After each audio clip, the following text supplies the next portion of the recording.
Hello everyone, कैसे हैं आप। तो नेगोशिएबल इंस्ट्रूमेंट एक्ट के डिस्कशन को आगे बढ़ाते हैं और सबसे पहले ये जरा बात कर लेते हैं कि essential features of negotiable instrument क्या क्या होते हैं।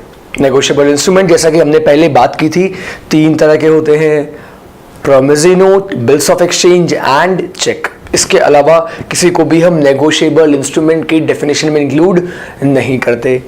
अब जरा ये बात कर लेते हैं कि इन सारे नेगोशिएबल इंस्ट्रूमेंट में कौन कौन से कॉमन फीचर्स हैं। तो अगर मैं कॉमन फीचर्स की बात करूं, then first feature is transferability. जो भी नेगोशिएबल इंस्ट्रूमेंट होगा, that instrument shall be transferable. और क्वेश्चन ये आता है कि सर हम इसे कितनी बार ट्रांसफर कर सकते हैं। तो मेरा आंसर ये है कि नेगोशिएबल इंस्ट्रूमेंट को उसकी मैच्योरिटी के according n number of times transfer किया जा सकता है। ट्रांसफरेबिलिटी में कोई भी ऑब्जेक्शन नहीं है। और ट्रांसफरेबिलिटी की बात करूं तो इसे ही तो हम नेगोशिएशन कहते हैं। और ट्रांसफर करने के 2 तरीके होते हैं। फर्स्ट वन इज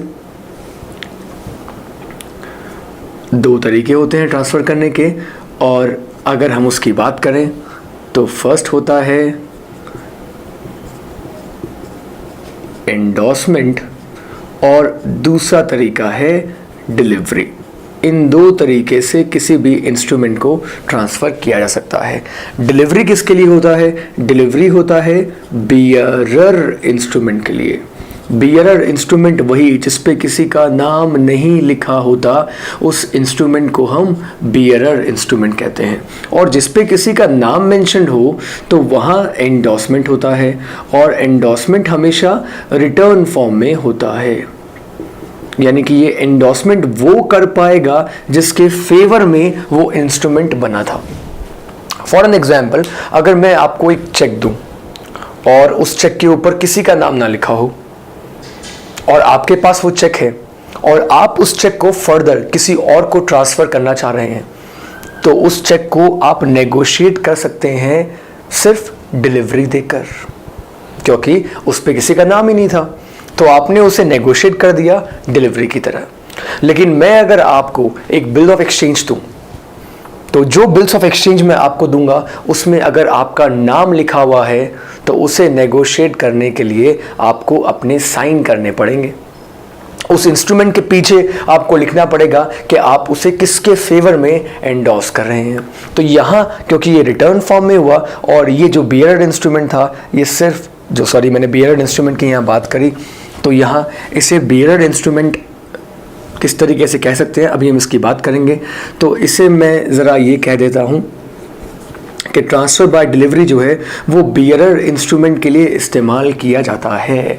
बियरर का मतलब जो उसे होल्ड कर रहा है। एग्जाम्पल चेक, अगर चेक पे किसी का नाम ना लिखा हो, सेल्फ का चेक इसका एक एग्जाम्पल हो सकता है।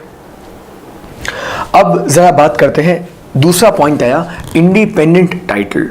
इंडिपेंडेंट टाइटल का ये मतलब होता है कि जो उस नेगोशिएबल इंस्ट्रूमेंट को ट्रांसफ़र करता है, तो देखिए जो ट्रांसफ़र करता है उसे हम कहते हैं ट्रांसफरर, और जिसके फेवर में ट्रांसफ़र किया गया उसे हम कहते हैं ट्रांसफरी। और हम ये बोलते हैं कि इन दोनों का टाइटल या राइट बिल्कुल अलग अलग होता है। फॉर एग्जाम्पल, अगर मिस्टर एक्स ने फ्रॉड करके एक नेगोशिएबल इंस्ट्रूमेंट ले लिया, मान लीजिए बिल्स ऑफ एक्सचेंज ले लिया, और मिस्टर एक्स ने उसे ट्रांसफर कर दिया किसको? मिस्टर वाई को। अब मिस्टर वाई को फ्रॉड के बारे में कोई भी नॉलेज नहीं है, तो अब बताइए क्या मिस्टर वाई को पैसा मिलना चाहिए? आप ये बोलेंगे कि सर सेल ऑफ गुड्स में लिखा हुआ है nemo dat quod non habet, that means no one can transfer a better title than what he himself has. ये आपने सेल ऑफ गुड्स में पढ़ा होगा या सुना होगा, लेकिन नेगोशिएबल इंस्ट्रूमेंट एक्ट उसका एक्सेप्शन है। अगर ट्रांसफरी को वो इंस्ट्रूमेंट मिला है, ऑल्दो ट्रांसफरर का टाइटल का मीनिंग क्या होता है? टाइटल का मीनिंग होता है ओनरशिप। ट्रांसफरर का टाइटल डिफेक्टिव था, लेकिन ट्रांसफरी का टाइटल अब डिफेक्टिव नहीं होगा। क्यों नहीं होगा? क्योंकि हमने यही कहा कि नेगोशिएबल इंस्ट्रूमेंट में टाइटल हमेशा इंडिपेंडेंट होता है, क्योंकि ट्रांसफरी को फ्रॉड की नॉलेज नहीं थी। इसलिए उसका टाइटल इफेक्टिव होगा। दैट मीन्स ट्रांसफर का टाइटल डिफेक्टिव बट ट्रांसफरी का टाइटल इफेक्टिव। और ट्रांसफरी उस नेगोशिएबल इंस्ट्रूमेंट के लिए पैसा डिमांड कर सकता है। आगे बढ़ते हैं। Next point is certainty. किसी भी नेगोशिएबल इंस्ट्रूमेंट में सर्टेनिटी होनी बहुत इंपॉर्टेंट है। सर्टेनिटी रिगार्डिंग अमाउंट, कब पे करेगा, कितना अमाउंट पे करेगा। मैं अगर नेगोशिएबल इंस्ट्रूमेंट में ये लिखा हो कि मैं 1 लाख रुपए या 2 लाख रुपए करूंगा, so that negotiable instrument is not certain. Next point की अगर बात करें तो नेक्स्ट पॉइंट है राइट टू सू। ये राइट टू सू किसको मिलता है? ये राइट टू सू मिलता है या तो उस इंस्ट्रूमेंट के होल्डर को या उस इंस्ट्रूमेंट के होल्डर इन ड्यू कोर्स को। ये होल्डर कौन होता है, ये होल्डर इन ड्यू कोर्स कौन होता है, इसकी बात हम आगे करने वाले हैं कि होल्डर कौन है और होल्डर इन ड्यू कोर्स कौन होता है। अभी मैं आपको सिर्फ इतना बता देता हूं कि जो उस इंस्ट्रूमेंट से लीगली पैसा डिमांड कर सकता है उसे ही हम होल्डर या होल्डर इन ड्यू कोर्स बोल सकते हैं। तो नेगोशिएबल इंस्ट्रूमेंट में 3 तरह के इंस्ट्रूमेंट होते हैं, promissory note, bills of exchange and cheque. और अब बात करते हैं प्रोमिसरी नोट की। प्रोमिसरी नोट सेक्शन 4 में डिफाइंड है और ये एक प्रोमिसरी नोट का फॉर्मेट मैंने आपके सामने रखा है। प्रोमिसरी नोट देखिए किस तरीके से बना। प्रोमिसरी नोट को जिसने बनाया, देखिए ये इसने बनाया है और लिखा क्या है, 60 days after the due date I promise to pay mister X or order the sum of ₹40,000 only. अब यहां 2 पार्टीज आई हैं। 2 पार्टीज कौन कौन?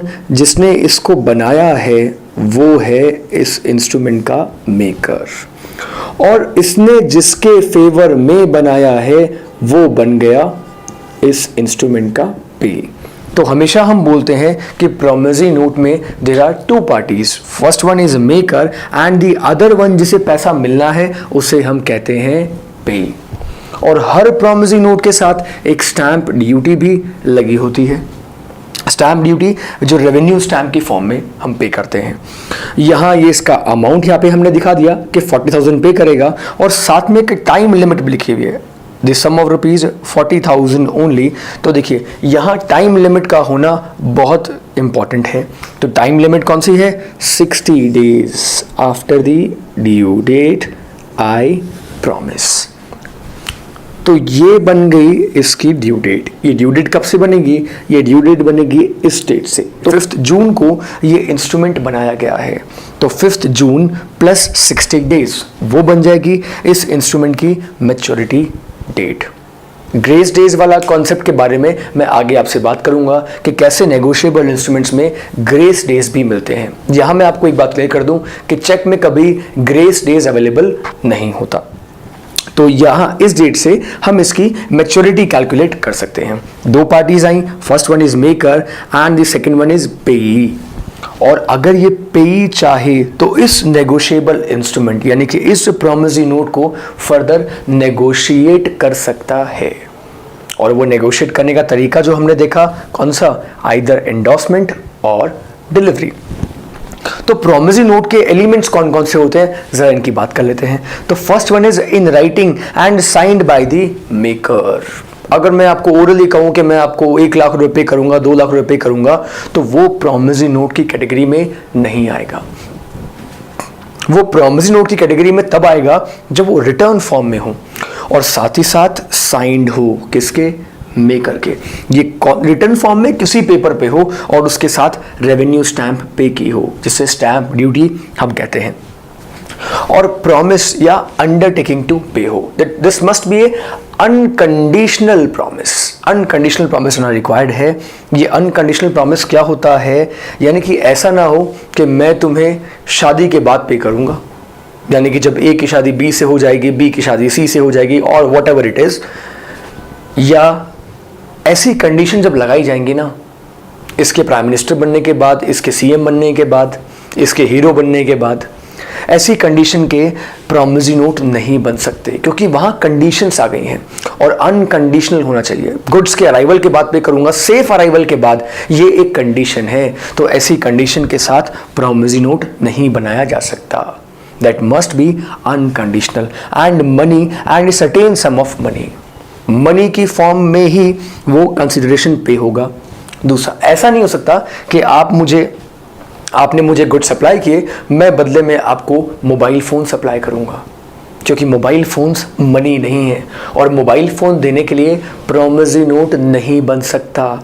दूसरी बात, सर्टेन सम ऑफ मनी हो, आइदर मैं आपको 2 लाख रुपए पे करूंगा या मैं आपको 5 लाख रुपए पे करूंगा, यहाँ ये सर्टेन सम ऑफ मनी नहीं है। क्लियरली लिखा हो मैं आपको 2 लाख रुपीज़ पे करूंगा, या ये लिखा हो कि मैं आपको 5 लाख रुपीज़ पे करूंगा। सर्टेनिटी होनी बहुत इंपॉर्टेंट है, और इसके साथ साथ सर्टेनिटी ऑफ पार्टीज हो। पार्टीज कौन? पेई एंड मेकर। ज़रा सोचिए, इस इंस्ट्रूमेंट में ये लिखा होता कि या तो मैं मिस्टर एक्स को पे करूंगा या मैं मिस्टर वाई या मिस्टर जेड किसी को भी पे कर दूंगा, तीनों में से किसी को पे कर दूंगा, ऐसा नहीं हो सकता। सर्टेनिटी ऑफ द पार्टी होनी बहुत इंपॉर्टेंट है। देखिए, अगर जॉइंटली आप पे कर रहे हैं तो it is a different aspect, but यहाँ हमें ये देखना है कि जिस पार्टी को पेमेंट मिलना है that party must be a certain person होना बहुत इंपॉर्टेंट है। On other then a bank और currency note, promissory note bank या करेंसी नोट से अलग होता है। ऐसा क्यों, ये जानने के लिए हमें आरबीआई एक्ट का सेक्शन 31 पढ़ने की ज़रूरत है, जिसमें ऐसा प्रोविजन है कि कोई भी promissory note payable to bearer नहीं हो सकता। ज़रा देखिए नोट पे क्या लिखा होता है, I promise to pay the bearer is sum of ₹100 या 50 लिखा होता है या 20 लिखा होता है। ऐसा किसी भी प्रॉमिसरी नोट पे नहीं लिखा हो सकता। उसका रीज़न क्या है? उसका रीज़न है कि ऐसा करने से तो आरबीआई की मोनोपोली ख़त्म हो जाएगी, क्योंकि आरबीआई के पास ही ये राइट होता है। जो आरबीआई का गवर्नर लिखता है कि मैं I promise to pay the bearer is sum of ₹5, 10, 20, 50 whatever it is. So promissory note इस तरीके से नहीं बन सकता। इसके साथ साथ यानी कि पार्टी का नाम लिखना बहुत इंपॉर्टेंट है, जैसा कि हमने यहाँ लिखा। इसके साथ साथ पेबल टू बियरर और ऑर्डर। देखिए, बियरर की तो मैंने अभी बात की कि बियरर की अगर पोजीशन की बात करूं तो ऑर्डर तो अलाउड है, लेकिन कोई भी प्रॉमिसरी नोट बियरर नहीं बन सकता। नेगोशिएबल इंस्ट्रूमेंट एक्ट इसकी परमिशन देता था, बट आरबीआई एक्ट इसकी परमिशन नहीं देता, इसलिए कोई भी प्रॉमिसरी नोट बियरर नहीं बन सकता। So friends, this was the concept of promissory note and the features of negotiable instrument. Stay tuned for more videos. Thank you so much.